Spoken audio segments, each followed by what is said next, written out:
ਸਤਿ ਸ਼੍ਰੀ ਅਕਾਲ। ਤੁਸੀਂ ਵੇਖ ਰਹੇ ਹੋ ਪੰਜਾਬ ਮੇਲ USA TV। ਮੈਂ ਹਾਂ ਮੋਹਿਤ ਰੂਬਲ। ਪ੍ਰੋਗਰਾਮ ਪੰਜਾਬ ਅਬਰੋਡ ਦੇ ਵਿੱਚ ਇੱਕ ਵਾਰ ਫੇਰ ਤੁਹਾਡਾ ਸਵਾਗਤ ਹੈ। ਹਰ ਵਾਰ ਦੀ ਤਰ੍ਹਾਂ ਸਾਡੇ ਜਿਹੜੇ ਇਮੀਗ੍ਰੇਸ਼ਨ ਦੇ ਮਾਹਰ ਨੇ ਰੋਇਲ ਟਰੈਵਲਸ ਤੋਂ ਅਰਵਿੰਦਰਪਾਲ ਸਿੰਘ ਜੀ ਸਾਡੇ ਨਾਲ ਮੌਜੂਦ ਨੇ। ਸਭ ਤੋਂ ਪਹਿਲਾਂ ਉਹਨਾਂ ਦਾ ਸਵਾਗਤ ਕਰਦੇ ਹਾਂ। ਸਰ, ਬਹੁਤ ਸਵਾਗਤ ਹੈ ਸਾਡੇ ਪ੍ਰੋਗਰਾਮ ਦੇ ਵਿੱਚ। ਬਹੁਤ ਸ਼ੁਕਰੀਆ ਮੋਹਿਤ ਜੀ, ਔਰ ਸਾਰੇ ਦਰਸ਼ਕਾਂ ਨੂੰ ਪਿਆਰ ਭਰੀ ਸਤਿ ਸ਼੍ਰੀ ਅਕਾਲ ਜੀ। ਸੋ ਤੁਹਾਡਾ 21 ਸਾਲ ਦਾ ਤਜਰਬਾ ਹੈ ਐਂਡ ਹਰ ਰੋਜ਼ ਇੱਕ ਨਵੀਂ ਚੈਲੰਜ ਆਪਾਂ ਦੇਖਦੇ ਰਹਿੰਦੇ ਹਾਂ। ਪਰ ਇਸ ਕੋਵਿਡ ਤੋਂ ਬਾਅਦ ਜੇਕਰ ਗੱਲ ਕਰੀਏ ਜਾਂ ਫਿਰ ਅਮਰੀਕਾ ਦੀ ਜਿਹੜੀ ਸਰਕਾਰਾਂ ਚੇਂਜ ਹੋਈਆਂ ਨੇ, ਕਿਉਂਕਿ ਉਹਦਾ ਪ੍ਰਭਾਵ ਪੂਰੀ ਦੁਨੀਆ ਤੱਕ ਪੈਂਦਾ, ਸੋ ਉਸ ਤੋਂ ਬਾਅਦ ਜੇਕਰ ਗੱਲ ਕਰੀਏ ਤਾਂ ਕੀ ਚੇਂਜਸ ਆਏ ਨੇ ਅੱਜ ਕੱਲ੍ਹ ਦੀ ਜੇਕਰ ਗੱਲ ਕਰੀਏ ਤਾਂ? ਚੇਂਜਸ ਬੇਸਿਕਲੀ ਜਦੋਂ ਦੀ ਸਰਕਾਰ ਬਦਲੀ ਹੈ ਉਦੋਂ ਤੋਂ ਤੇ ਹਨੇਰੀ ਆਈ ਪਈ ਹੈ। ਉਦੋਂ ਤੇ ਓਬਵੀਅਸਲੀ ਸਭ ਤੋਂ ਵੱਧ ਜਿਹੜਾ ਅਗਰ ਯੋਗਦਾਨ ਪਾਇਆ ਜੋ ਬਾਈਡਨ ਗਵਰਨਮੈਂਟ ਨੇ ਤਾਂ ਉਹ ਸਿਰਫ ਤੇ ਸਿਰਫ ਇਮੀਗ੍ਰੇਸ਼ਨ ਪਾਲਿਸੀਜ਼ ਨੂੰ ਲੈ ਕੇ ਪਾਇਆ।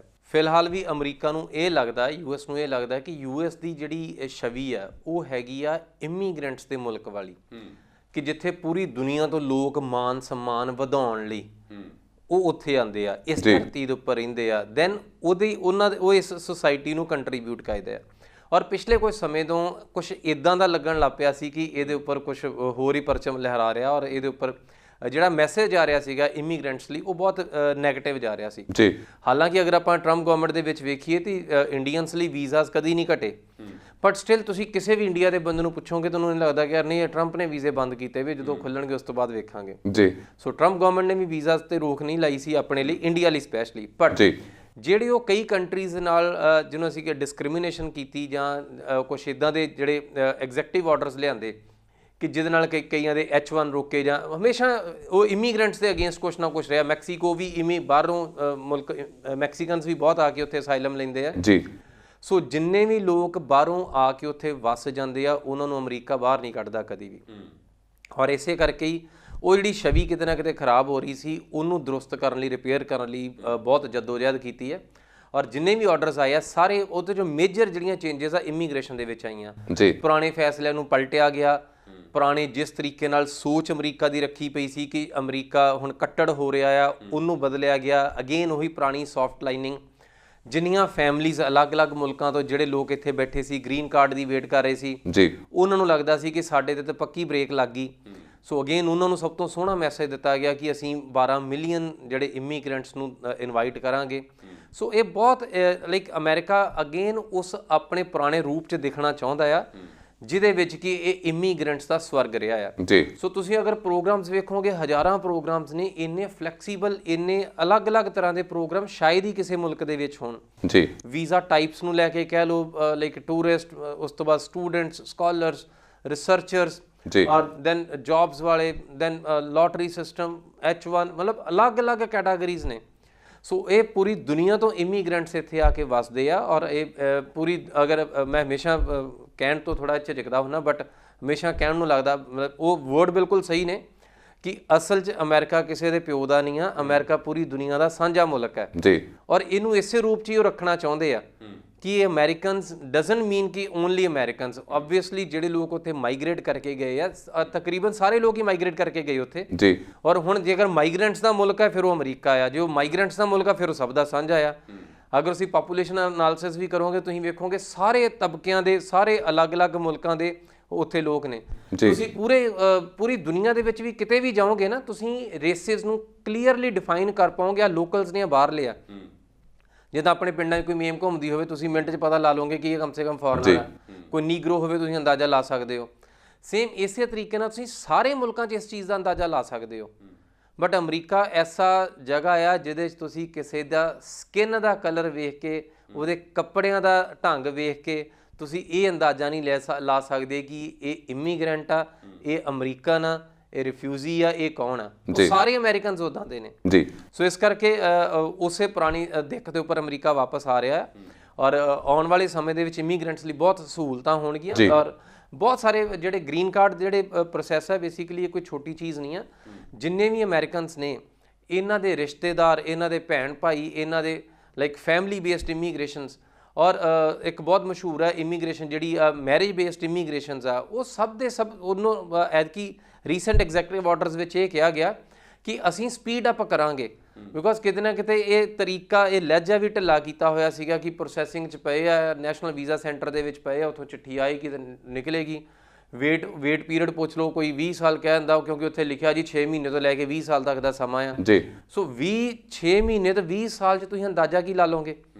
ਸੋ ਇਸ ਕਰਕੇ ਇਹਨਾਂ ਚੀਜ਼ਾਂ ਨੂੰ ਸਪੀਡ ਅਪ ਕਰਨ ਦੀ ਗੱਲ ਕਹੀ ਗਈ ਕਿ ਯੈਸ ਅਮਰੀਕਾ ਆਪਣੀ ਪੁਰਾਣੀ ਛਵੀ ਦੇ ਵਿੱਚ ਵਾਪਸ ਆਉਣਾ ਚਾਹੁੰਦਾ, ਪੁਰਾਣੇ ਰੂਪ 'ਚ ਵਾਪਸ ਆਉਣਾ ਚਾਹੁੰਦਾ ਜੀ। ਔਰ ਅਮਰੀਕਾ ਹੁਣ ਜਿਹੜੇ ਇਮੀਗ੍ਰੈਂਟ ਕੇਸਿਸ ਆ ਉਹਨਾਂ ਨੂੰ ਬੜੇ ਫਾਸਟ ਪ੍ਰੋਸੈਸ ਕਰੇਗਾ। ਜੀ, ਬਾਕੀ ਮੈਂ ਅਰਵਿੰਦਰਪਾਲ ਜੀ, ਮੈਂ ਖਬਰਾਂ ਪੜ੍ਹ ਰਿਹਾ ਸੀਗਾ ਕਿ H1B ਵੀਜ਼ਾ ਦੇ ਲਈ ਕੁਝ ਨਵੇਂ ਰੂਲਸ ਆ ਰਹੇ ਨੇ, ਜਿਹੜੇ H4 ਜਿਹੜੀ ਕੈਟੇਗਰੀ ਵੀਜ਼ਾ ਹੈ ਉਹਨਾਂ ਨੂੰ ਕਾਫੀ ਸਹੂਲਤਾਂ ਹੋਣਗੀਆਂ, ਕਿਉਂਕਿ ਬੇਸਿਕਲੀ ਜਿਹੜੇ H4 ਵੀਜ਼ਾ ਵਾਲੇ ਨੇ ਉਹ ਜਿਹੜੇ H1B ਜਿਹੜਾ ਕੰਮ ਕਰਦੇ ਨੇ ਉੱਥੇ ਆਪਣੇ IT ਪ੍ਰੋਫੈਸ਼ਨਲ, ਉਹਨਾਂ ਦੀਆਂ ਜਿਹੜੀ ਵਾਈਫ ਹੁੰਦੇ ਨੇ, ਫੈਮਿਲੀ ਬੇਸਡ ਨੇ, ਸੋ ਉਹਨਾਂ ਲਈ ਕੁਝ ਨਵਾਂ ਰੂਲ ਕੱਢਿਆ ਜਾ ਰਿਹਾ, ਉਹਨਾਂ ਨੂੰ ਕੁਝ ਆਉਣ ਵਾਲੇ ਸਮੇਂ ਦੇ ਵਿੱਚ ਸ਼ਾਇਦ ਬੈਨੀਫਿਟ ਹੋਏਗਾ ਜਾਂ ਫਿਰ ਫਾਸਟ ਹੋਏਗਾ ਪ੍ਰੋਸੈਸ ਸਾਰਾ। ਅਸਲ ਦੇ ਵਿੱਚ ਕੀ ਆ ਕਿ ਜਿੰਨੇ ਵੀ ਇਹਨਾਂ ਦੇ ਡਿਪੈਂਡੈਂਟਸ ਨੇ, ਚਾਹੇ H1 ਆ ਚਾਹੇ F1 ਆ, ਉਹਨਾਂ ਦੇ ਜਿੰਨੇ ਡਿਪੈਂਡੈਂਟਸ ਹੁੰਦੇ ਆ ਕਿਸੇ ਨੂੰ ਵੀ ਵਰਕਿੰਗ ਰਾਈਟਸ ਨਹੀਂ ਹੁੰਦੇ ਅਮਰੀਕਾ ਦੇ ਵਿੱਚ। ਔਰ ਤੁਸੀਂ ਵੇਖੋ ਕਿ ਅਗਰ ਹਸਬੈਂਡ ਪ੍ਰੋਫੈਸ਼ਨਲ ਹੈ, IT ਪ੍ਰੋਫੈਸ਼ਨਲ ਹੈ, ਹੁਣ ਉਹਦਾ ਵਿਆਹ ਕਿਹਦੇ ਨਾਲ ਹੋਇਆ ਹੋਏਗਾ, ਉਹਦੀ ਵੀ ਕੰਟਰੀਬਿਊਸ਼ਨ ਉਨੀ ਹੋਏਗੀ ਜਾਂ ਉਹਦਾ ਵੀ ਲੈਵਲ ਆਫ ਐਜੂਕੇਸ਼ਨ ਜਾਂ ਇੰਟੈਲੈਕਚੁਅਲ ਲੈਵਲ ਚੰਗਾ ਹੋਏਗਾ ਜੀ, ਬਟ ਕਾਨੂੰਨ ਰੂਪ 'ਚ ਉਹਨੂੰ ਮਨਾਹੀ ਹੁੰਦੀ ਜਿਹੜੀ ਕੰਮ ਕਰਨ ਦੀ।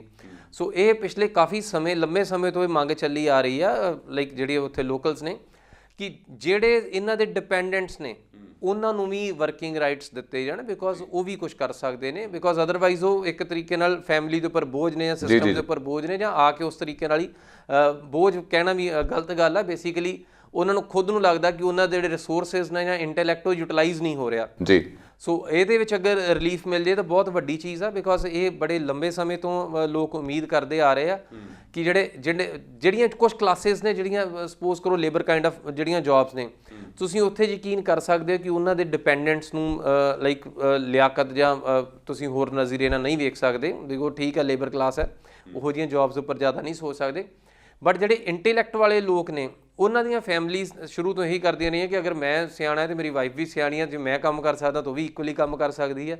ਸੋ ਉਹਦੇ ਵਿੱਚ ਰਿਲੀਫ ਦੀ ਉਮੀਦ ਹੈਗੀ ਹੈ ਕਿ ਸ਼ਾਇਦ ਹੁਣ ਜੋ ਬਾਈਡਨ ਗਵਰਨਮੈਂਟ ਜਿਹੜੀ ਹੈ ਉਹਦੇ ਵਿੱਚ ਵੀ ਜਿਹੜੀਆਂ H4 ਕੈਟਾਗਰੀਜ਼ ਨੇ ਜੀ ਜਾਂ F2 ਕੈਟਾਗਰੀਜ਼ ਨੇ ਉਹਨਾਂ ਦੇ ਵਿੱਚ ਵੀ ਇਹ ਜਿਹੜੀ ਉਹਨਾਂ ਨੂੰ ਵਰਕਿੰਗ ਰਾਈਟਸ ਦੇ ਦੇਣ ਜੀ। ਅਰਵਿੰਦਰਪਾਲ ਜੀ, ਤੁਸੀਂ ਗੱਲਬਾਤ ਕੀਤੀ ਕਿ ਜਿਹੜੇ ਅਮਰੀਕਾ ਦੇ ਨਵੇਂ ਰੂਲਸ ਆ ਸਕਦੇ ਨੇ, ਇਮੀਗ੍ਰੇਸ਼ਨ ਦੇ ਵਿੱਚ ਕੁਝ ਕਾਫੀ ਇਜ਼ਾਫਾ ਹੋ ਸਕਦਾ ਹੈ। ਸੋ ਅਗਰ ਕੈਨੇਡਾ ਦੇ ਨਾਲ ਅਸੀਂ ਥੋੜਾ ਕੰਪੈਰੀਜ਼ਨ ਕਰਨ ਦੀ ਕੋਸ਼ਿਸ਼ ਕਰੀਏ ਕਿ ਉੱਥੇ ਜਿਵੇਂ ਪ੍ਰੋਸੈਸ ਹੁੰਦਾ ਹੈ ਕਿ ਹਾਂਜੀ ਬੱਚੇ ਨੇ ਅਗਰ ਸਟੱਡੀ ਅੱਛੀ ਕੀਤੀ ਹੈ, ਐਕਸਪੀਰੀਅੰਸ ਅੱਛਾ ਹੈ, ਤਾਂ ਉਸ ਨੂੰ ਉਹਦੇ ਪੁਆਇੰਟਸ ਟੇਬਲ ਦੇ ਹਿਸਾਬ ਨਾਲ, ਉਸਦੇ ਪੁਆਇੰਟ ਦੇ ਅਕੋਰਡਿੰਗ ਉਸ ਨੂੰ ਉੱਥੇ PR ਮਿਲ ਜਾਂਦੀ ਹੈ। ਸੋ ਅਗਰ ਅਮਰੀਕਾ ਦੇ ਨਾਲ ਕੰਪੈਰੀਜ਼ਨ ਕਰੀਏ ਤਾਂ ਕੀ ਇੱਦਾਂ ਦਾ ਸਿਸਟਮ ਸ਼ੁਰੂ ਹੋ ਸਕਦਾ ਹੈ ਜਾਂ ਆਲਰੇਡੀ ਕੋਈ ਚੱਲ ਰਿਹਾ ਉੱਥੇ?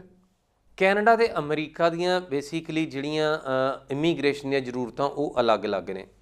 ਅਮਰੀਕਾ ਨੂੰ ਚਾਹੀਦੇ ਨੇ ਜਿਹੜੇ ਪਰਫੈਕਟਲੀ ਜਿਹੜੇ ਪ੍ਰੋਫੈਸ਼ਨਲਸ, ਜਿਹੜੇ ਪੂਰੀ ਦੁਨੀਆ ਦਾ ਬ੍ਰੇਨ ਡਰੇਨ, ਜਿਹੜੇ ਕਿ ਐਗਜ਼ੈਕਟਲੀ ਹਾਇਰ ਪੋਜੀਸ਼ਨ ਵਾਲੀਆਂ ਜੌਬਸ ਜਿਹੜੀਆਂ ਭਾਵੇਂ ਪੈਕੇਜਸ ਜਿੱਦਾਂ ਦੇ ਮਰਜ਼ੀ ਹੋਣ, ਸੋ ਅਮਰੀਕਾ ਅਫੋਰਡ ਕਰਦਾ ਆ। ਬਿਕੋਜ਼ ਅਮਰੀਕਾ ਨੂੰ ਚਾਹੀਦਾ ਕਿ ਜਿਹੜੇ ਡਾਇਰੈਕਟ ਕੰਟਰੀਬਿਊਸ਼ਨ, ਜਿਨ੍ਹਾਂ ਦੀ ਇਕਨੋਮਿਕ ਕੰਟਰੀਬਿਊਸ਼ਨ ਜ਼ਿਆਦੀ ਆ, ਉਹ ਲੋਕ ਆਉਣ।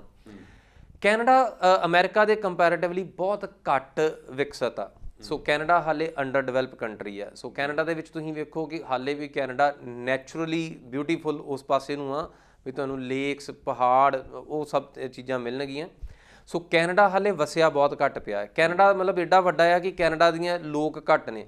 ਸੋ ਕੈਨੇਡਾ ਨੇ ਆਪਣਾ ਬਹੁਤ ਵੱਡਾ ਹਿੱਸਾ ਅਮਰੀਕਾ ਨੂੰ ਕੁਝ ਡਾਲਰਾਂ ਪਿੱਛੇ ਵੇਚਿਆ ਵੀ ਹੋਇਆ।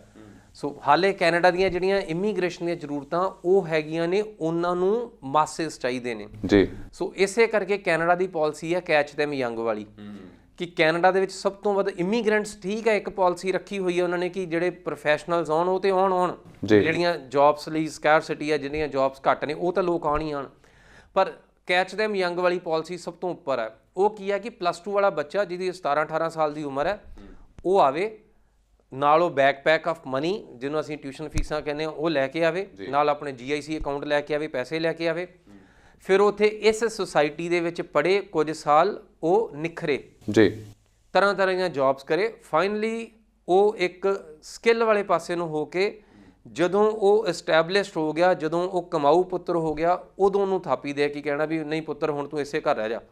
ਜਿਹਨੂੰ ਤੁਸੀਂ ਜਾਣਦੇ ਹੋ ਕਿ ਪਹਿਲਾਂ ਪੜ੍ਹਾਈ ਕੀਤੀ, ਫਿਰ ਉਸ ਤੋਂ ਬਾਅਦ ਵਰਕ ਪਰਮਿਟ ਦਿੱਤਾ, ਫਿਰ ਉਸ ਤੋਂ ਬਾਅਦ PR ਦਿੱਤੀ ਜੀ। ਸੋ ਬਹੁਤ ਸਾਰੇ ਲੋਕ ਜਦੋਂ ਇੱਥੇ ਜਾਂਦੇ ਨੇ ਪਰਵਾਹ ਕਰਦੇ ਨੇ ਕਿ ਯਾਰ ਕੈਨੇਡਾ 'ਚ ਮੇਰੀ ਮਾਈਗ੍ਰੇਸ਼ਨ ਹੋ ਜਾਏਗੀ, PR ਹੋ ਜਾਏਗੀ, ਔਰ ਮੈਂ ਸਧਾਰਨ ਜਿਹਾ ਜਵਾਬ ਦਿੰਦਾ ਹੁੰਦਾ ਕਿ ਅਨਪੜ੍ਹ ਬੰਦਿਆਂ ਵਾਲਾ ਕਿ ਯਾਰ ਕੈਨੇਡਾ ਤੋਂ ਕਦੀ ਕੋਈ ਵਾਪਸ ਆਉਂਦਾ ਵੇਖਿਆ ਜੀ। ਸੋ ਸਟੂਡੈਂਟਸ ਨੂੰ ਬਹੁਤ ਪਰੇਸ਼ਾਨੀ ਹੁੰਦੀ, ਨਹੀਂ ਜੀ ਮੇਰੇ ਉੱਥੇ ਪੁਆਇੰਟ ਘੱਟ ਜਾਣਗੇ, ਇੱਥੇ ਪੁਆਇੰਟ ਵੱਧ ਜਾਣਗੇ, ਬਟ ਕੈਨੇਡਾ ਦੀ ਜਿੱਦਾਂ ਤੁਸੀਂ ਕਮਾਊ ਪੁੱਤਰ ਹੋ ਗਏ, ਕੈਨੇਡਾ ਨੇ ਅਡਾਪਟ ਕਰ ਲੈਣਾ ਆ। ਸੋ ਕੈਨੇਡਾ ਦੀਆਂ ਇਮੀਗ੍ਰੇਸ਼ਨ ਦੀਆਂ ਜ਼ਰੂਰਤਾਂ ਦੂਸਰੇ ਤਰੀਕੇ ਦੀਆਂ ਨੇ ਕਿ ਮੁੜ ਕੇ ਤੁਸੀਂ ਇੱਥੇ ਪਰਿਵਾਰ ਵਧਾਓ, ਫੈਮਿਲੀ ਵਧਾਓ, ਫਿਰ ਇੱਥੇ ਰਹਿ ਜਾਓ। ਸੋ ਅਮਰੀਕਾ ਜਿਹੜੇ ਸਕਿਲਡ ਮਾਈਗ੍ਰੈਂਟਸ ਨੇ, ਅਮਰੀਕਾ ਉਹਨਾਂ ਦੀ ਭਾਲ ਦੇ ਵਿੱਚ ਆ। ਸੋ ਇਸੇ ਕਰਕੇ ਦੁਨੀਆ ਦੇ ਪੂਰੀ ਦੁਨੀਆ ਤੋਂ ਇੰਟੈਲੈਕਚੁਅਲ ਲੋਕ ਔਰ ਪੈਸੇ ਵਾਲੇ ਲੋਕ, ਸੋ ਅਮਰੀਕਾ ਨੂੰ ਤਾਂ ਹੀ ਕਿਹਾ ਅਲੱਗ-ਅਲੱਗ ਕੈਟਾਗਰੀਜ਼ ਨੇ। ਸੋ ਤੁਸੀਂ ਲੋਟਰੀ ਪਾ ਕੇ ਵੀ ਆ ਸਕਦੇ ਹੋ, ਤੁਹਾਡੇ ਕੋਲ ਅਲੱਗ-ਅਲੱਗ ਕੈਟਾਗਰੀਜ਼ ਨੇ ਕਿ ਤੁਸੀਂ ਕਿਸੇ ਨਾ ਕਿਸੇ ਕੈਟਾਗਰੀ 'ਚ ਫਿੱਟ ਹੋ ਕੇ ਅਮਰੀਕਾ ਆ ਸਕਦੇ ਹੋ। ਔਰ ਸਭ ਤੋਂ ਵੱਡੀ ਚੀਜ਼ ਜਿਹੜਾ ਟੂਰਿਜ਼ਮ ਦਾ ਕੋਟਾ ਆ, ਉਹ ਪੂਰੀ ਦੁਨੀਆ ਦੇ ਵਿੱਚ ਅਮਰੀਕਾ ਦਾ ਸਭ ਤੋਂ ਵੱਧ ਹੈ। ਲਗਭਗ 10 ਮਿਲੀਅਨ ਵੀਜ਼ਾਸ ਇਸ਼ੂ ਕਰਦੇ ਨੇ ਜੀ, 10 million tourist non immigrant visas. So ਤੁਹਾਨੂੰ ਸ਼ਾਇਦ ਹੀ ਉਮੀਦ ਹੋਵੇ ਕਿ ਇੰਨਾ ਵੱਡਾ ਕੋਟਾ, ਇੰਨਾ ਵੱਡਾ ਨੰਬਰ ਪੂਰੀ ਦੁਨੀਆ ਲਈ ਕਿਸੇ ਵੀ ਮੁਲਕ ਦਾ ਹੋਵੇ। ਚਾਹੇ ਬਹੁਤ ਜ਼ਿਆਦਾ ਟੂਰਿਜ਼ਮ ਵਾਲੇ ਕੰਟਰੀ ਆ, ਉੱਥੇ ਵੀ ਸ਼ਾਇਦ ਇੰਨੇ ਲੋਕ ਨਹੀਂ ਜਾਂਦੇ ਹੋਣਗੇ। ਜੀ ਅਰਵਿੰਦਰ ਭਾਜੀ, ਤੁਸੀਂ ਗੱਲ ਕੀਤੀ ਕੈਨੇਡਾ ਦੀ, ਤਾਂ ਕੈਨੇਡਾ 'ਚ ਕੀ ਚੱਲ ਰਿਹਾ? ਕੁਝ ਸਟੂਡੈਂਟਸ ਨੇ ਉਹ ਉੱਥੇ ਜਾ ਪਾ ਰਹੇ ਨੇ, ਜਾਂ ਫਿਰ ਨਵੀਂ ਇਮੀਗ੍ਰੇਸ਼ਨ ਪੋਲਿਸੀ ਜਿਹੜੀ ਹੈ ਉਹ ਕਿਵੇਂ ਚੱਲ ਰਹੀ? ਕਿਉਂਕਿ ਅਸੀਂ ਪਹਿਲਾਂ ਵੀ ਡਿਸਕਸ ਕੀਤਾ ਸੀਗਾ ਕਿ 3 ਸਾਲਾਂ ਦੇ ਵਿੱਚ ਉੱਥੇ ਆਉਣ ਵਾਲੇ ਸਮੇਂ ਵਿੱਚ 12 ਲੱਖ ਜਿਹੜੇ ਇਮੀਗ੍ਰੇਟਸ ਨੇ ਉਹਨਾਂ ਨੂੰ ਸੱਦਾ ਦਿੱਤਾ ਜਾ ਰਿਹਾ। ਸੋ ਉਹ ਪ੍ਰੋਸੈਸ ਕਿਵੇਂ ਚੱਲ ਰਿਹਾ? ਸਭ ਤੋਂ ਪਹਿਲਾਂ ਗੱਲ ਕਰਦੇ ਹਾਂ ਸਟੂਡੈਂਟ ਦੀ। ਤਾਂ ਸਟੂਡੈਂਟ ਕੀ ਉੱਥੇ ਈਜ਼ੀਲੀ ਜਾ ਪਾ ਰਹੇ ਨੇ? ਯੈਸ, ਸਟੂਡੈਂਟਸ ਨੂੰ ਅੱਜ ਵੀ ਜਾਣਾ ਅਲਾਉਡ ਹੈ, ਸਟੂਡੈਂਟਸ ਨੂੰ ਮਨਾ ਨਹੀਂ ਕਰ ਰਿਹਾ। ਕੈਨੇਡਾ ਨੇ ਦੱਸਿਆ ਨਾ, ਕੈਨੇਡਾ ਦੀ ਇਮੀਗ੍ਰੇਸ਼ਨ ਜ਼ਰੂਰਤਾਂ ਸਭ ਤੋਂ ਵੱਧ ਸਟੂਡੈਂਟਸ ਨੇ। ਜੀ। ਸੋ ਇਸ ਕਰਕੇ ਸਟੂਡੈਂਟਸ ਨਾਲ ਕੋਈ ਕੰਪਰੋਮਾਈਜ਼ ਨਹੀਂ। ਕੋਵਿਡ ਦੇ ਟਾਈਮ ਦੇ ਵਿੱਚ ਵੀ ਸਭ ਕੁਝ ਲਾਕਡਾਊਨ ਹੋ ਗਿਆ, ਸਭ ਕੁਝ ਬੰਦ ਹੋ ਗਿਆ, ਪਰ ਸਟੂਡੈਂਟਸ ਦੀ ਭਰਤੀ ਨਹੀਂ ਰੁਕੀ। ਸੋ ਤੁਸੀਂ ਵੇਖੋ ਕਿ ਜਦੋਂ ਪੂਰੀ ਦੁਨੀਆ 'ਚ ਲਾਕਡਾਊਨ ਸੀ, ਪ੍ਰੋਸੈਸ ਇਦਾਂ ਦਾ ਸੀ ਕਿਉਂਕਿ ਘਰੋਂ ਬਾਹਰ ਵੀ ਨਾ ਨਿਕਲੇ, ਤੇ ਕੈਨੇਡਾ ਨੇ ਨਵਾਂ ਇੱਕ ਸਿਸਟਮ ਲਾਤਾ ਵੀਜ਼ਾ ਦਾ, ਜਿਹਨੂੰ AIP ਕਿਹਾ ਗਿਆ, ਕਿ ਐਪਲੀਕੇਸ਼ਨ ਦਾ ਅਪਰੂਵਲ ਲੈ ਲਓ। ਉਸ ਤੋਂ ਬਾਅਦ ਜਦੋਂ ਅੰਬੈਸੀਆਂ ਖੁੱਲਣਗੀਆਂ, ਜਦੋਂ ਤੁਸੀਂ ਜਾ ਕੇ ਸਕੈਨ, ਬਾਇਓਮੈਟ੍ਰਿਕ ਸਕੈਨ ਦੇ ਦੋਗੇ, ਫਿੰਗਰਸ ਦੇ ਦੋਗੇ, ਉਦੋਂ ਵੀਜ਼ਾ ਲੈ ਲਿਓ। ਤਦ ਤੱਕ ਤੁਸੀਂ ਘਰ ਬੈਠੇ ਪੜ੍ਹੀ ਜਾਓ। ਸੋ ਕੈਨੇਡਾ ਨੇ ਆਪਣੀਆਂ ਜਿਹੜੀਆਂ ਇਮੀਗ੍ਰੇਸ਼ਨ ਦੀਆਂ ਜ਼ਰੂਰਤਾਂ ਉਹਨਾਂ ਨਾਲ ਕੋਈ ਕੰਪਰੋਮਾਈਜ਼ ਨਹੀਂ ਕੀਤਾ। ਔਰ ਅੱਜ ਦੇ ਸਮੇਂ ਦੇ ਵਿੱਚ ਵੀ ਅਗੇਨ ਜਿਹੜਾ ਸੈਕੰਡ ਲਾਕਡਾਊਨ ਚੱਲ ਰਿਹਾ, ਜਿਹਦੇ ਵਿੱਚ ਕਿ ਹਾਲੇ ਵੀ ਚੀਜ਼ਾਂ 100% ਖੁੱਲੀਆਂ ਨਹੀਂ ਆ। ਸੋ ਕੈਨੇਡਾ ਨੇ, ਅਗਰ ਅਸੀਂ ਅੱਜ ਵੀ ਸਟੂਡੈਂਟ ਫਲਾਈ ਕਰਦਾ ਆ, ਕੈਨੇਡਾ ਦੇ ਵਿੱਚ $2000 ਦਾ ਕੰਪਲਸਰੀ 3 ਦਿਨ ਦਾ ਤੁਸੀਂ ਉੱਥੇ ਰੁਕੋਗੇ ਜੀ। ਕੈਨੇਡਾ ਦੇ ਇੱਕ ਸਰਕਾਰੀ ਹੋਟਲ ਉਹਨਾਂ ਨੇ ਲਿਸਟ ਅਪ ਕੀਤਾ ਹੋਇਆ ਕਿ ਤੁਸੀਂ 3 ਰਾਤਾਂ ਉਸ ਹੋਟਲ 'ਚ ਕੱਟੋਗੇ। ਉਸ ਤੋਂ ਬਾਅਦ ਤੁਸੀਂ ਅਗਲੇ ਆਪਣੇ ਜਿਹੜਾ ਅਕਮੋਡੇਸ਼ਨ ਦੇ ਵਿੱਚ ਜਾਓਗੇ। ਸੋ ਇਹਦਾ ਮਤਲਬ ਕੀ ਆ ਹੁਣ? ਸੋ ਜਿਹੜਾ ਵੀ ਸਟੂਡੈਂਟ ਇੱਥੋਂ ਜਾਊਗਾ, ਉਹ ਇੱਕ ਤੇ ਕੰਪਲਸਰੀ ਅਕਮੋਡੇਸ਼ਨ ਜਿਹੜੀ 3 ਨਾਈਟਸ ਵਾਲੀ ਉਹ ਲਏਗਾ। ਉਹਦਾ ਹੁੰਦਾ ਕੀ ਆ ਕਿ ਜਿੱਦਾਂ ਹੀ ਤੁਸੀਂ ਕੈਨੇਡੀਅਨ 에ਅਰਪੋਰਟ ਦੇ ਉੱਪਰ ਪਹੁੰਚਦੇ ਹੋ, ਤੁਹਾਡਾ ਇੱਕ ਉਹ ਜਿਹੜਾ ਲਾਈਕ ਕੋਵਿਡ ਟੈਸਟ ਕੀਤਾ ਜਾਂਦਾ ਹੈ ਜੀ ਜੀ, ਔਰ ਜਿਹੜਾ ਟੈਸਟ ਕਰਦੇ ਆ ਉਹਦਾ ਰਿਜ਼ਲਟ 3 ਦਿਨ ਬਾਅਦ ਆਉਂਦਾ ਆ। ਓਕੇ। ਸੋ ਇਸ ਕਰਕੇ 3 ਦਿਨ ਤੁਸੀਂ ਕੁਆਰੰਟਾਈਨ ਕਹਿ ਲਓ, ਕਸਟਡੀ ਕਹਿ ਲਓ, ਹੋਟਲ ਕਹਿ ਲਓ, ਮਤਲਬ ਇਹੀ ਆ ਕਿ ਵੜਨ ਤੋਂ ਪਹਿਲਾਂ 3 ਦਿਨ ਤੁਹਾਨੂੰ ਬਾਹਰ ਨਹੀਂ ਨਿਕਲਣ ਦੇਣਾ ਜੀ। ਸੋ ਵਨਸ ਤੁਹਾਡਾ ਉਹ ਗੁੱਡ ਹੈ, ਤੇ ਫਿਰ ਤੁਸੀਂ ਆਪਣੀ ਜਿਹੜੀ ਨਿਰਧਾਰਿਤ ਅਕਮੋਡੇਸ਼ਨ ਜਿਹੜੀ ਤੁਹਾਡੀ ਯੂਨੀਵਰਸਿਟੀ ਦੀ ਆ, ਜਾਂ ਜਿਹੜੇ ਤੁਹਾਡਾ ਕੁਆਰੰਟਾਈਨ ਦਾ ਪਲਾਨ ਆ, ਜਾਂ ਜੋ ਵੀ ਤੁਸੀਂ ਉਸ ਤੋਂ ਬਾਅਦ ਸੋਚਿਆ ਪਿਆ, ਓਕੇ, ਫਿਰ ਤੁਸੀਂ ਉਹਦੇ 'ਚ ਮੂਵ ਕਰਦੇ ਹੋ। ਸੋ ਕੈਨੇਡਾ 'ਚ ਅੱਜ ਵੀ ਸਟੂਡੈਂਟਸ ਜਾ ਰਹੇ ਆ। ਸੋ ਕੈਨੇਡਾ ਦੇ ਕਦੀ ਬ੍ਰੇਕ ਨਹੀਂ ਲਾਉਣੀ। ਕੈਨੇਡਾ ਦੇ ਵਿੱਚ ਤੇ ਸਗੋਂ ਤੁਸੀਂ ਦੇਖੋ ਕਿ ਕੈਨੇਡਾ ਨੇ ਇੰਨਾ ਸਪੀਡ ਅਪ ਕਰਤਾ ਹੈ ਕਿ ਕੈਨੇਡਾ ਦੇ ਵਿੱਚ ਅਸੀਂ ਹਮੇਸ਼ਾ ਕਹਿੰਦੇ ਆ ਬਾਈ 1 ਗੈਟ 1 ਫ੍ਰੀ, ਵੀ ਕੈਨੇਡਾ 'ਚ ਇੱਕ ਜਣਾ ਚੱਲ ਜਾਏ ਤੇ ਮੁੜ ਕੇ ਸਾਰਾ ਪਰਿਵਾਰ ਜਾ ਸਕਦਾ ਹੁੰਦਾ। ਸੋ ਇਸ ਕਰਕੇ ਕੈਨੇਡਾ ਦੇ ਵਿੱਚ ਸਟੂਡੈਂਟਸ ਦੀ ਬ੍ਰੇਕ ਹਾਲੇ ਲੱਗਣ ਵਾਲੀ ਨਹੀਂ ਹੈ, ਔਰ ਬਿਕੋਜ਼ ਇਹ ਕੈਨੇਡਾ ਲਈ ਵਿਨ ਵਿਨ ਸਿਚੁਏਸ਼ਨ ਆ। ਸਟੂਡੈਂਟ ਆਉਂਦਾ ਆ, ਇੱਕ ਪ੍ਰੋਫੈਸ਼ਨਲ ਆਉਂਦਾ ਆ, ਇੱਕ ਇਮੀਗ੍ਰੈਂਟ ਆਉਂਦਾ ਆ, ਇਹ ਸਾਰੇ ਇੱਕ ਰੂਪ 'ਚ ਆਉਂਦੇ ਆ ਜੀ। ਔਰ ਜਦੋਂ ਤੁਸੀਂ ਹੁੰਦੇ ਨਾ, ਜਿਹੜੀ 18 ਸਾਲ ਦੀ ਉਮਰ ਆ, ਉਹਦੇ ਵਿੱਚ ਉਹ ਬੈਸਟ ਟ੍ਰੇਨਿੰਗ ਵਾਲੀ ਪੀਰੀਅਡ ਆ। ਤੁਹਾਡੀ ਸਰਕਾਰੀ ਭਰਤੀਆਂ ਵੀ ਉਦੋਂ ਹੀ ਸ਼ੁਰੂ ਹੁੰਦੀਆਂ ਆ, ਫੌਜ ਦੀ ਭਰਤੀ ਵੀ ਉਦੋਂ ਹੀ ਸ਼ੁਰੂ ਹੁੰਦੀ ਆ ਕਿ ਉਸ ਮਾਈਂਡ ਨੂੰ ਤੁਸੀਂ ਜਿੱਦਾਂ ਮਰਜ਼ੀ ਟ੍ਰੇਨ ਕਰ ਲਓ। ਸੋ ਉਸ ਤੋਂ ਬਾਅਦ ਦੀ ਉਮਰ ਵਿੱਚ ਤੁਹਾਨੂੰ ਟ੍ਰੇਨ ਕਰਨਾ ਔਖਾ ਆ। ਉਸ ਉਮਰ 'ਚ ਤੁਹਾਨੂੰ ਜਿੱਧਰ ਨੂੰ ਮਰਜ਼ੀ ਟ੍ਰੇਨ ਕਰਕੇ ਰੱਖਿਆ ਜਾ ਸਕਦਾ। ਸੋ ਇਸ ਕਰਕੇ ਇਹ ਬੈਸਟ ਆ। ਔਰ ਕੈਨੇਡਾ ਦਾ ਬਹੁਤ ਚੰਗੇ ਰੂਪ ਦੇ ਵਿੱਚ ਪੰਜਾਬੀਆਂ ਲਈ, ਜਾਂ ਸਾਡੇ ਲੋਕਾਂ ਲਈ, ਜਾਂ ਇੰਡੀਅਨਸ ਲਈ ਚੰਗੇ ਰੂਪ 'ਚ ਹਮੇਸ਼ਾ ਨਿਤਰਿਆ ਆ ਕਿ ਸਾਡੇ ਕੋਲ ਯੂਥ ਹੈ, ਯੂਥ ਪੜ੍ਹਿਆ ਲਿਖਿਆ ਆ। ਯੂਥ ਅੱਜ ਕੱਲ੍ਹ ਸਭ ਨੂੰ ਇੰਗਲਿਸ਼ ਦੇ ਕੋਈ ਪੈਰਾਮੀਟਰਸ ਇੱਦਾਂ ਦੇ ਹੈ ਨਹੀਂ ਕਿ ਜਿਹੜੇ ਫੁੱਲਫਿਲ ਨਹੀਂ ਕਰਦੇ। ਸੋ ਸਾਡਾ ਜਿਹੜਾ ਇੰਟੈਲੈਕਟ ਆ, ਉਹ ਕੈਨੇਡਾ ਦੀ ਡਿਮਾਂਡ ਹੈ। ਸੋ ਇਸੇ ਕਰਕੇ ਸਾਡਾ ਰਿਸ਼ਤਾ ਮੈਨੂੰ ਲੱਗਦਾ ਬਾਕੀ ਸਾਰੇ ਮੁਲਕਾਂ ਦੇ ਨਾਲੋਂ ਇਸ ਟਾਈਮ ਸਭ ਤੋਂ ਬਿਹਤਰ ਕੈਨੇਡਾ ਦੇ ਨਾਲ ਆ। ਔਰ ਸ਼ਾਇਦ ਹੀ ਕਿਸੇ ਨੂੰ ਨਹੀਂ ਮਤਲਬ ਲੱਗਦਾ ਹੋਵੇ ਕਿ ਸਰਕਾਰ ਉੱਥੋਂ ਦੀ ਵੀ ਕੁਝ ਬੋਲਦੀ। ਸਾਨੂੰ ਲੱਗਦਾ ਚੱਲ ਇਹ ਕੋਈ ਆਪਣੀ ਭਲੇ ਦੀ ਗੱਲ ਹੀ ਕਰਨ ਲੱਗੇ ਆ ਸ਼ਾਇਦ, ਜਾਂ ਸਾਡੇ ਵੱਲ ਦੀ ਗੱਲ ਹੀ ਕਰਨ ਲੱਗੇ ਆ। ਸੋ ਕੈਨੇਡਾ ਦਾ ਹਮੇਸ਼ਾ ਤੁਸੀਂ ਅਗਰ ਸੈਕੰਡ ਪੰਜਾਬ ਕਹਿ ਲਓਗੇ ਤਾਂ ਉਹਦੇ 'ਚ ਕੋਈ ਅਤਕਥਨੀ ਨਹੀਂ ਹੈ। ਸੋ ਕੈਨੇਡਾ ਉਸ ਰੂਪ 'ਚ ਨਿਤਰਿਆ ਕਿ ਜਿਹੜੀ ਵਿਨ ਵਿਨ ਸਿਚੁਏਸ਼ਨ ਆ ਸਾਡੇ ਲਈ ਵੀ ਔਰ ਕੈਨੇਡਾ ਦੇ ਲਈ ਵੀ। ਸਾਡੇ ਸਟੂਡੈਂਟਸ ਕੈਨੇਡਾ ਦੀ ਧਰਤੀ ਦੋਨਾਂ ਦਾ ਫਾਇਦਾ। ਸੋ ਅਰਵਿੰਦਰਪਾਲ ਜੀ, ਇੱਕ ਹੋਰ ਅਸੀਂ ਨਾ ਖਬਰਾਂ ਦੇਖ ਰਹੇ ਹਾਂ, ਬੁਲੇਟਿਨ ਵਗੈਰਾ ਕਰਦੇ ਹਾਂ ਕਿ ਕੈਨੇਡਾ ਦੇ ਵਿੱਚ ਕਾਫੀ ਸਾਰੇ ਜਿਹੜੇ ਪੰਜਾਬੀ ਆਪਣੇ ਨੇ ਉਹ ਉੱਥੇ ਨਾ ਹੋਰਾਂ ਕੰਮਾਂ ਵਿੱਚ ਪੈ ਜਾਂਦੇ ਨੇ। ਥੋੜਾ ਇਮੀਗ੍ਰੇਸ਼ਨ ਤੋਂ ਥੋੜਾ ਜਿਹਾ ਹਟ ਕੇ ਸਵਾਲ ਆ, ਬਟ ਫਿਰ ਵੀ ਉਹ ਗੱਲ ਮੈਂ ਤਾਂ ਕਰਨ ਜਾ ਰਿਹਾ ਕਿਉਂਕਿ ਬਾਕੀ ਲੋਕਾਂ ਦੇ ਵਿੱਚ ਨਾ ਥੋੜਾ ਡਰ ਜਾ ਮਾਹੌਲ ਪੈ ਜਾਂਦਾ, ਥੋੜਾ ਭੈ ਜਾ ਬਣ ਜਾਂਦਾ ਕਿ ਉੱਥੇ ਤਾਂ ਡਰੱਗਸ ਸ਼ੁਰੂ ਹੋ ਗਿਆ, ਉੱਥੇ ਲੜਾਈਆਂ ਸ਼ੁਰੂ ਹੋ ਗਈਆਂ ਨੇ। ਕਿਉਂਕਿ ਆਏ ਦਿਨ ਖਬਰ ਆਉਂਦੀ ਹੈ ਕਿ ਪੰਜਾਬੀ ਜਿਹੜੇ ਉੱਥੇ ਵਸੇ ਨੇ ਉਹ ਕਿਸੇ ਲੜਾਈਆਂ 'ਚ ਰੁੱਝ ਗਏ ਨੇ ਜਾਂ ਫਿਰ ਡਰੱਗਸ ਦਾ ਸ਼ਿਕਾਰ ਹੋ ਗਏ ਨੇ। ਸੋ ਉਹਨਾਂ ਸਾਰੇ ਪਰਿਵਾਰਾਂ ਨੂੰ ਜਾਂ ਉਹਨਾਂ ਦੋਸਤਾਂ ਨੂੰ ਕੀ ਕਹਿਣਾ ਚਾਹੁੰਦੇ ਹੋ? ਅਸਲ ਦੇ ਵਿੱਚ ਇਹ ਦੇਖਣ ਦਾ ਤੇ ਦਿਖਾਉਣ ਦਾ ਨਜ਼ਰੀਆ ਹੁੰਦਾ ਹੈ, ਬਿਕੋਜ਼ ਅੱਜ ਕੱਲ੍ਹ ਬਹੁਤ ਸਾਰੇ ਚੈਨਲਸ ਆ ਬਿਨਾਂ ਮਸਾਲਾ ਤੋਂ ਨਹੀਂ ਚੱਲਦੇ। ਸੋ ਓਬਵੀਅਸਲੀ ਅਗਰ ਤੁਸੀਂ ਪੰਜਾਬੀ ਛੱਡ ਕੇ ਅਗਰ ਗੱਲ ਕਹੋਗੇ ਵੀ ਪੂਰੀ ਕਮਿਊਨਿਟੀ ਦੇ ਵਿੱਚ ਕੁਝ ਲੋਕ ਇੱਦਾਂ ਦੇ ਹੁੰਦੇ ਆ, ਯੈਸ ਹਰ ਕਮਿਊਨਿਟੀ ਦੇ ਵਿੱਚ ਹੁੰਦੇ ਆ। ਇਹ ਲੋਕ ਹਰ ਸਮਾਜ ਦਾ ਹਿੱਸਾ ਨੇ ਔਰ ਗਲਤ ਚੀਜ਼ਾਂ ਨੂੰ ਤੁਸੀਂ ਲਾਈਕ ਅਗਰ ਅਸੀਂ ਕਹੀਏ ਵੀ ਸ਼ੀਸ਼ੇ 'ਚ ਉਤਾਰ ਕੇ ਸਭ ਨੂੰ ਦਿਖਾਈਏ, ਉਹ ਵੀ ਚੰਗੀ ਗੱਲ ਨਹੀਂ ਹੈ। ਸਿਸਟਮ ਹੈ, ਸਿਸਟਮ ਨੂੰ ਹਰ ਚੀਜ਼ਾਂ ਫੜਨੀਆਂ ਆਉਂਦੀਆਂ ਆ ਔਰ ਇਹ ਐਵੇਂ ਕਿ ਬੇਤੁਕੀ ਜੀ ਚੀਜ਼ ਆ ਕਿ ਤੁਸੀਂ ਇਹਨੂੰ ਇਕੱਲੇ ਪੰਜਾਬੀਆਂ ਦੇ ਸਿਰ ਆਪਾਂ ਅਗਰ ਲਾ ਦਈਏ। ਬਿਕੋਜ਼ ਤੁਸੀਂ ਪੂਰੇ ਸਾਊਥ ਅਮਰੀਕਾ ਦੇ ਵਿੱਚ ਅਗਰ ਵੇਖੋਗੇ, ਪੂਰੇ ਕੈਰੀਬੀਅਨ ਵੇਖੋਗੇ, ਪੂਰਾ ਈਵਨ ਅਮਰੀਕਾ ਦੇ ਵਿੱਚ ਵੇਖੋਗੇ, ਈਵਨ ਬਿਕੋਜ਼ ਇਹ ਬੇਸਿਕਲੀ ਥੱਲਿਓਂ ਕਲਚਰ ਉੱਪਰ ਨੂੰ ਆ ਰਿਹਾ ਆ। ਸੋ ਇਹ ਡਰੱਗਸ ਦੇ ਇੱਕ ਐਸੀ ਚੀਜ਼ ਹੈ ਕਿ ਜਿਹੜੀ ਅੱਜ ਇਨਸਾਨੀਅਤ ਨੂੰ ਸਭ ਜਗ੍ਹਾ ਦੇ ਉੱਪਰ ਖਾ ਰਹੀ ਆ, ਇਕੱਲੇ ਉੱਥੇ ਨਹੀਂ। ਸੋ ਸਭ ਜਗ੍ਹਾ ਦੇ ਉੱਪਰ ਖਾ ਰਹੀ ਹੈ। ਤੁਸੀਂ ਅਗਰ ਇੱਥੇ ਦੀ ਗੱਲ ਕਰ ਲਓ ਤਾਂ ਇੱਥੇ ਕਿਹੜਾ ਨਾਮ ਨਹੀਂ ਆਉਂਦੇ। ਸੋ ਤੁਸੀਂ ਯੂਪੀ 'ਚ ਗੱਲ ਕਰ ਲਓ, ਤੁਸੀਂ ਬਿਹਾਰ 'ਚ ਗੱਲ ਕਰ ਲਓ। ਸੋ ਸਟੇਟਾਂ ਦਾ ਜਾਂ ਲੋਕਾਂ ਦਾ ਮਸਲਾ ਨਹੀਂ ਹੈ ਇਹ। ਕੁਛ ਲੋਕ ਇਹ ਬੇਸਿਕਲੀ ਇਹਨੂੰ ਤਾਂ ਹੀ ਇਹਨੂੰ ਮਾਨਸਿਕ ਬਿਮਾਰੀ ਦਾ ਨਾਮ ਲਿਆ ਜਾਂਦਾ ਕਿ ਯੈਸ ਕੁਛ ਲੋਕ ਜਿਹੜੇ ਇੱਥੇ ਡਿਪੈਂਡੈਂਟ ਹੋਣਾ ਚਾਹੁੰਦੇ ਨੇ ਉਹ ਹੁੰਦੇ ਨੇ, ਪਰ ਜੇਕਰ ਕੋਈ ਚੀਜ਼ ਇਹਨੂੰ ਗਲੈਮਰ ਵਾਂਗੂ ਵੇਖਦਾ ਆ ਤੇ ਉਹ ਗਲਤ ਆ। ਬਿਕੋਜ਼ ਇਸ ਪਾਸੇ ਨੂੰ ਜਾਣ ਦੀ ਲੋੜ ਨਹੀਂ ਹੈ। ਬਿਕੋਜ਼ ਕੈਨੇਡਾ ਐਸਾ ਮੁਲਕ ਆ ਜਿਹਨੇ ਹਰ ਮਜ਼ਹਬ ਦੀ, ਹਰ ਧਰਮ ਦੀ, ਹਰ ਚੀਜ਼ ਨੂੰ ਬੜਾ ਮਾਣ ਸਤਿਕਾਰ ਦਿੱਤਾ ਆ ਔਰ ਸਾਡੇ ਪੰਜਾਬੀਆਂ ਨੂੰ ਵੀ ਬਹੁਤ ਜ਼ਿਆਦਾ ਮਾਣ ਸਤਿਕਾਰ ਉੱਥੇ ਜਾ ਕੇ ਮਿਲਿਆ ਆ। ਸੋ ਦੂਸਰੇ ਪਾਸੇ ਅਗਰ ਆਪਾਂ ਕਹੀਏ ਵੀ ਜੇ ਸਾਡੇ ਲੋਕ ਇੱਚ ਨੇ ਤਾਂ ਤੁਸੀਂ ਵੇਖੋ ਡਿਫੈਂਸ ਮਿਨਿਸਟਰ ਆ ਉਹ ਵੀ ਆਪਣਾ ਹੀ ਆ। ਸੋ ਉਹਨਾਂ ਦਾ ਕੈਬਨਿਟ ਵੇਖੋਗੇ ਉਹ ਵੀ ਸਾਡੇ ਲੋਕਾਂ ਨਾਲ ਹੀ ਭਰਿਆ ਆ। ਸੋ ਪੰਜਾਬੀ ਤੇ ਆਲੂ ਸਭ ਜਗ੍ਹਾ ਹੀ ਆ। ਸੋ ਜੇ ਉਸ ਪਾਸੇ ਨੇ ਤਾਂ ਠੀਕ ਹੈ, ਉਧਰ ਵੀ ਹੋਣਗੇ ਜੀ। ਸੋ ਸਾਡੀ ਬਹੁਤਾਤ ਹੈ, ਅਸੀਂ ਸਾਰੇ ਪਾਸੇ ਹੀ ਆ। ਸੋ ਇਹਦੇ 'ਚ ਕੱਲਾ ਇਹਨੂੰ ਲੇਬਲਿੰਗ ਕਰ ਦਈਏ ਵੀ ਇਸ ਤਰੀਕੇ ਨਾਲ ਕਿ ਸਾਡੇ ਲੋਕ ਉੱਧਰੋਂ ਜਾ ਰਹੇ ਨੇ, ਇਹ ਕੁਛ ਇਦਾਂ ਦੀ ਇਸ਼ੂ ਨਹੀਂ ਹੈਗਾ। ਸੋ ਇਮੀਗ੍ਰੇਸ਼ਨ ਦੀਆਂ ਗੱਲਾਂ ਜਾਂ ਹੋਰ ਜਿਹੜੀਆਂ ਪਾਲਿਸੀਆਂ ਨੇ ਉਹਨਾਂ ਬਾਰੇ ਗੱਲਾਂ ਬਾਤਾਂ ਜਾਰੀ ਰਹਿਣਗੀਆਂ। ਫਿਲਹਾਲ ਸਮਾਂ ਹੋ ਚੁੱਕਿਆ ਬ੍ਰੇਕ ਦਾ। ਬ੍ਰੇਕ ਤੋਂ ਬਾਅਦ ਦੁਬਾਰਾ ਮਿਲਦੇ ਹਾਂ ਪ੍ਰੋਗਰਾਮ ਦੇ ਵਿੱਚ, ਜਿਸ ਦਾ ਨਾਮ ਹੈ ਜੀ ਪੰਜਾਬ ਅਬਰੋਡ।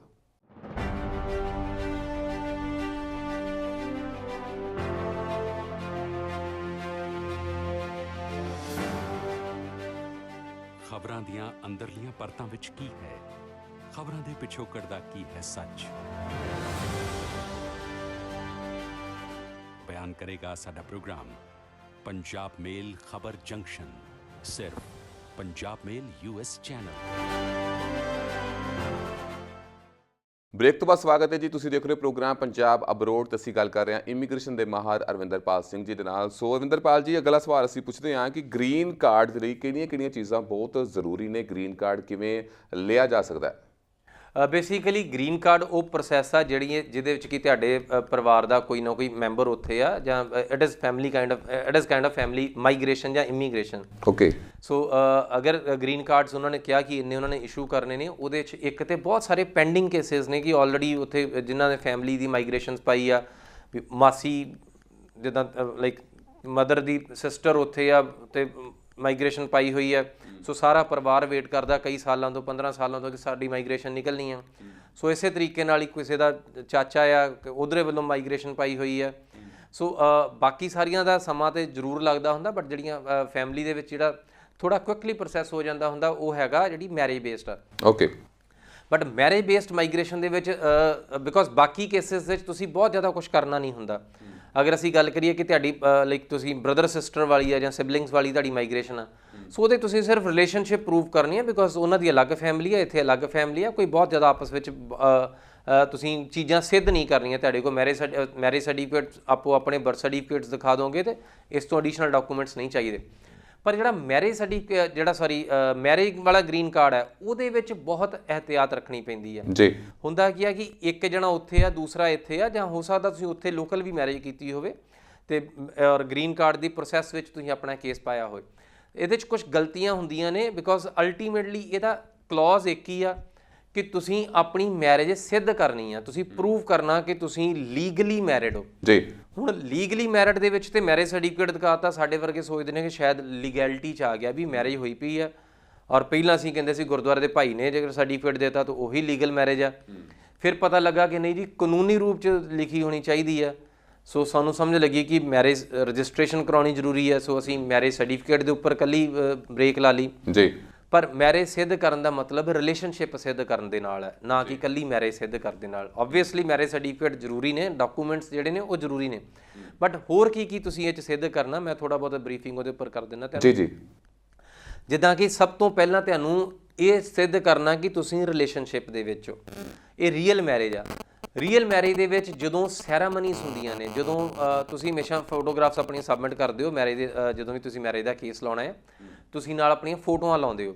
ਪਰ ਬਹੁਤ ਸਾਰੇ ਲੋਕ ਫੋਟੋਆਂ ਉਹ ਲਾਉਂਦੇ ਨੇ ਜਿਹਦੇ ਵਿੱਚ ਕਿ ਆਪਣੀਆਂ ਸ਼ਕਲਾਂ ਸੋਹਣੀਆਂ ਦਿਸਦੀਆਂ, ਇੱਕ ਦੂਜੇ ਨਾਲ ਹਸਬੈਂਡ ਵਾਈਫ ਦੀਆਂ ਫੋਟੋਆਂ ਜ਼ਿਆਦੀਆਂ ਆ। ਪਰ ਅਸਲ 'ਚ ਜਿਹੜੀਆਂ ਫੋਟੋਆਂ ਯੂਜ਼ ਕਰਨੀਆਂ ਉਹ ਕਰਨੀਆਂ ਜਿਹਦੇ ਵਿੱਚ ਦੋ ਚੀਜ਼ਾਂ ਸਿੱਧ ਹੁੰਦੀਆਂ ਹੋਣ ਜੀ। ਇੱਕ ਤੇ ਹੈਗਾ ਕੋਈ ਨਾ ਕੋਈ ਰਿਚੁਅਲ ਪਰਫਾਰਮ ਹੁੰਦਾ ਹੋਵੇ, ਕੋਈ ਨਾ ਕੋਈ ਸੈਰਾਮਨੀ ਪਰਫਾਰਮ ਹੁੰਦੀ ਹੋਵੇ। ਓਕੇ। ਜਿੱਦਾਂ ਕੋਈ ਜੈ ਮਾਲਾ ਆ, ਕੋਈ ਫੇਰੇ ਲੈ ਰਿਹਾ, ਕੋਈ ਕਿਸੇ ਨੂੰ ਅੰਗੂਠੀ ਪਾ ਰਿਹਾ, ਕੋਈ ਸੰਧੂਰ ਪਾ ਰਿਹਾ, ਮਤਲਬ ਕਿਸੇ ਨੂੰ ਵਟਣਾ ਲੱਗ ਰਿਹਾ, ਕਿਸੇ ਨੂੰ ਮਤਲਬ ਜੋ ਵੀ ਸਾਡੇ ਰੀਤੀ ਰਿਵਾਜ ਨੇ, ਕਿਸੇ ਨੂੰ ਨਵਾਇਆ ਜਾ ਰਿਹਾ ਹੈ ਨਾ। ਸੋ ਇੱਕ ਤੇ ਉਹਦੇ 'ਚ ਰੀਤੀ ਰਿਵਾਜ ਕੋਈ ਨਾ ਕੋਈ ਪਰਫਾਰਮ ਕੀਤਾ ਜਾਂਦਾ ਹੋਵੇ। ਜੀ। ਹੁਣ ਠੀਕ ਹੈ, ਸਮਾਂ ਅਸੀਂ ਇੱਦਾਂ ਦਾ ਵੀ ਵੇਖਿਆ ਕਿ ਸਾਡੇ ਲੋਕਾਂ ਨੇ ਰੀਤੀ ਰਿਵਾਜ ਜਿਹੜੇ ਪਰਫਾਰਮ ਕੀਤੇ, ਕੁਛ ਚੀਜ਼ਾਂ ਨੂੰ ਸਿੱਧ ਕਰਨ ਲਈ ਆਟੋਮੈਟਿਕਲੀ ਇਕੱਲੇ ਹੀ ਕਰ ਲਏ ਵੀ ਠੀਕ ਹੈ ਤੂੰ ਇੱਥੇ ਪੁੱਤ ਬਹਿ, ਮੈਂ ਤੇਰੇ ਕੋਈ ਨਾ ਕੋਈ ਟਿੱਕਾ ਲਾ ਦੂੰ ਤਾਂ ਆਪੇ ਸਿੱਧ ਹੋ ਜਾਊਗਾ ਕੁਛ। ਦੂਸਰੀ ਚੀਜ਼ ਇਹਦੇ 'ਚ ਸਿੱਧ ਇਹ ਕਰਨੀ ਹੈ ਕਿ ਜਿਹੜੀ ਸੈਰਾਮਨੀ ਤੁਸੀਂ ਪਰਫਾਰਮ ਕਰ ਰਹੇ ਹੋ ਉਹ ਸੋਸ਼ਲੀ ਅਸੈਪਟੇਬਲ ਹੈ। ਜੀ। ਸੋ ਉਹਦੇ ਪਿੱਛੇ ਲੋਕਾਂ ਦਾ ਇਕੱਠ ਦਿਸਦਾ ਹੋਵੇ। ਸੋ ਉਹਦੇ ਮਗਰ ਤੁਹਾਡੇ ਬਰਾਤੀ ਜਾਂ ਤੁਹਾਡੇ ਜਿਹੜੇ ਲੋਕਲ ਰਿਸ਼ਤੇਦਾਰ ਆ 15-20 ਜਣੇ, 30-40 ਜਣੇ, ਉਹਨਾਂ ਦਾ ਇਕੱਠ ਦਿਸਦਾ ਹੋਵੇ। ਸੋ ਆਹ ਦੋ ਚੀਜ਼ਾਂ ਸਿੱਧ ਕਰਨ ਵਾਲੀਆਂ ਹੀ ਫੋਟੋਆਂ ਲਾਉਣੀਆਂ ਆ। ਓਕੇ। ਵੀ ਆਪਣੇ ਸੋਹਣੇ ਚਿਹਰੇ ਠੀਕ ਹੈ ਉਹ ਤੁਹਾਡੇ ਕੋਲ ਘਰ ਰੱਖੋ ਉਹਨਾਂ ਨੂੰ, ਪਰ ਜਿਹੜੀਆਂ ਅੰਬੈਸੀ ਨੂੰ ਸਿੱਧ ਕਰਨੀਆਂ ਆ ਉਹਦੇ 'ਚ ਸੋਸ਼ਲ ਕੋਈ ਨਾ ਕੋਈ ਸੈਰਾਮਨੀ ਪਰਫਾਰਮ ਹੁੰਦੀ ਹੋਵੇ ਔਰ ਸੋਸ਼ਲ ਜਿਹੜੀ ਲੋਕਾਂ ਦੀ ਸ਼ਮੂਲੀਅਤ ਆ ਉਹ ਦਿਸਦੀ ਹੋਵੇ। ਸੋ ਇਹ ਬਹੁਤ ਅਹਿਮ ਆ। ਉਸ ਤੋਂ ਬਾਅਦ ਹੈਗਾ ਤੁਹਾਡੀ ਡੇਲੀ, ਠੀਕ ਹੈ ਇੱਕ ਜਣਾ ਇੱਥੇ ਆ ਜਾਂ ਉੱਥੇ ਆ, ਅਗਰ ਇੱਦਾਂ ਦੇ ਕੇਸਿਸ ਵੀ ਨੇ ਕਿ ਇੱਕ ਜਣਾ ਉੱਥੇ ਆ ਔਰ ਦੂਸਰਾ ਇੱਥੇ ਆ ਪਾਰਟਨਰ ਆ, ਤੁਹਾਡਾ ਡੇਲੀ ਕਮਿਊਨੀਕੇਸ਼ਨ ਦਾ ਕਨੈਕਸ਼ਨ ਦਿਸਦਾ ਹੋਵੇ। ਤੁਸੀਂ ਇਹ ਸਿੱਧ ਕਰਨਾ ਆ ਕਿ ਸਾਡੀ ਰੋਜ਼ ਦੀ ਰੋਜ਼ ਗੱਲਬਾਤ ਹੁੰਦੀ ਹੈ, ਸਾਡਾ ਰੋਜ਼ ਦਾ ਰੋਜ਼ ਇੱਕ ਦੂਸਰੇ ਨਾਲ ਨੇੜਤਾ ਆ। ਤੁਹਾਨੂੰ ਇੱਥੇ ਬੈਠੇ ਨੂੰ ਪਤਾ ਉੱਥੇ ਜੌਬ ਕਿਹੜੀ ਜਾ, ਉੱਥੇ ਬੌਸ ਨੇ ਕੀ ਕਿਹਾ, ਕਿੱਦਣ ਛੁੱਟੀ ਹੋ ਗਈ, ਕਿੱਦਣ ਕੀ ਚੱਲ ਰਿਹਾ। ਜੀ। ਔਰ ਇਹ ਬਹੁਤ ਅਹਿਮ ਆ ਬਿਕੋਜ਼ ਇਹਨਾਂ ਚੀਜ਼ਾਂ ਨੂੰ ਸਿੱਧ ਕਰਨਾ ਸਾਡੀ ਲਾਇਬਿਲਿਟੀ ਆ। ਬਹੁਤ ਸਾਰੇ ਜਦੋਂ ਕੇਸਿਸ ਅਪਲਾਈ ਕਰਦੇ ਨੇ ਉਦੋਂ ਜਵਾਬ ਇੱਦਾਂ ਦਿੰਦੇ ਨੇ, ਉਹ ਜੀ ਉਹਦੀ ਹੁਣ ਲਿਸਟ ਤੇ ਨਿਕਲਦੀ ਨਹੀਂ, ਕਾਲ ਕਰਦੇ ਆ ਜੀ ਵਟਸਐਪ ਦਾ ਨਹੀਂ ਪਤਾ ਲੱਗਦਾ ਜੀ, ਕਾਲ ਕਰਦੇ ਆ ਜੀ ਸਾਡੇ ਕੋਲ ਉਹਦਾ ਬਿੱਲ ਨਹੀਂ ਆਉਂਦਾ ਜੀ, ਸਾਡੇ ਕੋਲ ਪ੍ਰੀਪੇਡ ਆ ਜੀ। So liability to produce the evidence lies upon us. So ਜ਼ਿੰਮੇਵਾਰੀ ਸਾਡੀ ਹੈ ਕਿ ਉਹਨੂੰ ਅਸੀਂ ਸਿੱਧ ਕਰੀਏ, ਪ੍ਰੂਵ ਕਰੀਏ।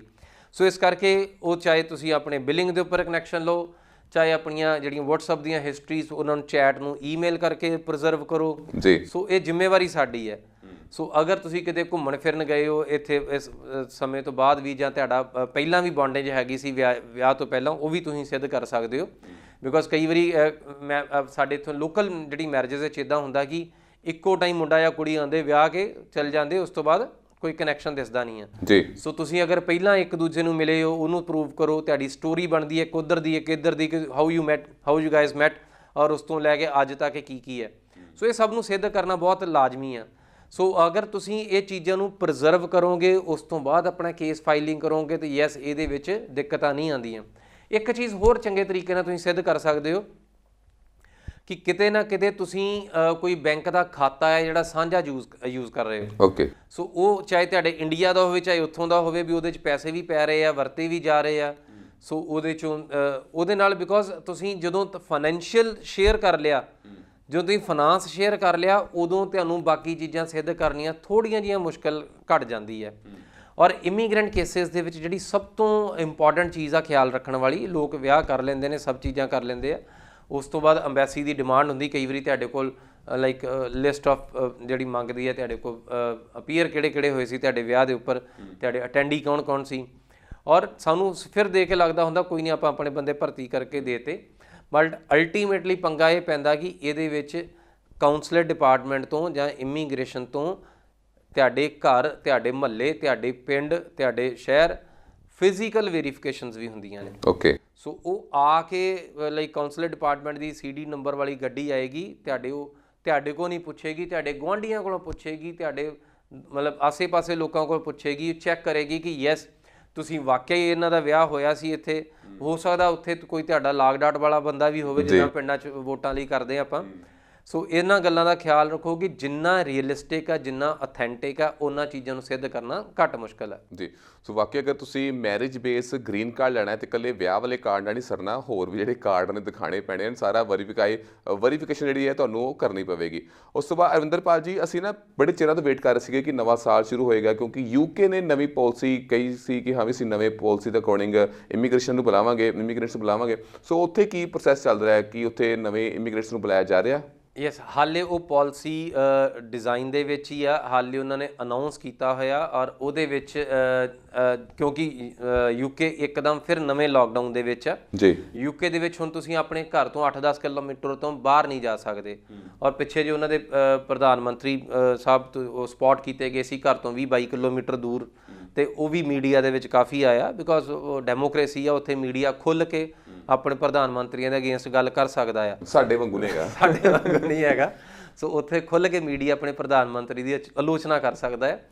ਸੋ ਇਸ ਕਰਕੇ ਉੱਥੇ ਹਾਲੇ ਉਸ ਤਰੀਕੇ ਦਾ ਮਾਹੌਲ ਨਹੀਂ ਹੈਗਾ ਕਿ ਜੇਕਰ ਅਸੀਂ ਇਮੀਗ੍ਰੇਸ਼ਨ ਉੱਪਰ ਬਹੁਤ ਜ਼ਿਆਦਾ ਜ਼ੋਰ ਦੇਖੀਏ, ਬਟ ਸਟੂਡੈਂਟਸ ਨੂੰ ਸਟਿਲ ਜਿਹੜੀ ਆ ਸਟੂਡੈਂਟਸ ਦੀ ਜਿਹੜੀ ਮਾਈਗ੍ਰੇਸ਼ਨ ਆ ਉਹ ਹੋ ਰਹੀ ਆ, ਸਟੂਡੈਂਟਸ ਦੀਆਂ ਫਲਾਈਟਸ ਹੋ ਰਹੀਆਂ ਨੇ।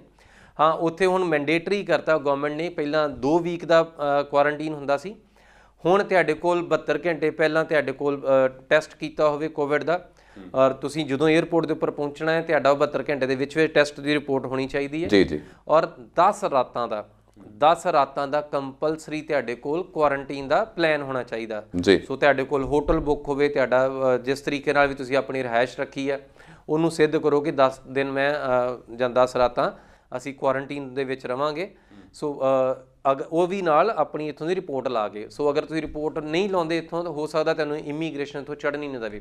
ਸੋ ਇਹ ਬਹੁਤ ਵੱਡੀ ਇੱਕ ਨਵੀਂ ਅਪਡੇਟ ਆ ਕਿ ਅਗਰ ਬਿਨਾਂ ਟੈਸਟ ਤੋਂ ਜਾਣ ਦੀ ਟਰਾਈ ਕਰੋਗੇ ਤਾਂ ਸ਼ਾਇਦ ਹੁਣ ਪੋਸੀਬਲ ਨਹੀਂ ਹੈਗਾ, ਔਰ ਕੁਆਰੰਟਾਈਨ ਦਾ ਪਲਾਨ ਲੈ ਕੇ ਹੀ ਇੰਗਲੈਂਡ ਦੇ ਵਿੱਚ ਜਾ ਸਕਦੇ ਹੋ। ਸੋ ਇੰਗਲੈਂਡ ਨੇ ਉਸ ਤੋਂ ਬਾਅਦ ਅਨਾਉਂਸ ਇਹ ਕੀਤਾ ਕਿ ਜਿਹੜੇ 21 ਦੇ ਵਿੱਚ ਪਾਸ ਹੋਣਗੇ, ਸੋ ਇਸ ਸਾਲ ਦੇ ਵਿੱਚ ਜਿਹੜੇ ਸਟੂਡੈਂਟਸ ਪਾਸ ਆਊਟ ਹੋਣਗੇ ਉਹਨਾਂ ਨੂੰ ਇਸ ਟਾਈਮ ਜਿਹੜਾ ਵਰਕਿੰਗ ਰਾਈਟਸ ਆ ਜਾਂ ਵਰਕ ਪਰਮਿਟ ਆ ਉਹ ਵੀ ਇਸ਼ੂ ਹੋਏਗਾ। ਸੋ ਇਸ ਤੋਂ ਪਹਿਲਾਂ ਤੱਕ ਦਾ ਜਿਹੜਾ ਕੋਈ ਸਮਾਂ ਸੀ ਉਹਦੇ 'ਚ ਪਾਸ ਆਊਟ ਕੋਈ ਸਟੂਡੈਂਟ ਹੋ ਰਿਹਾ ਸੀ ਪ੍ਰੀਵੀਅਸ ਐਜੂਕੇਸ਼ਨ ਦੇ ਨਾਲ, ਤਾਂ ਉਹਦੇ ਵਿੱਚ ਨਹੀਂ ਸੀ।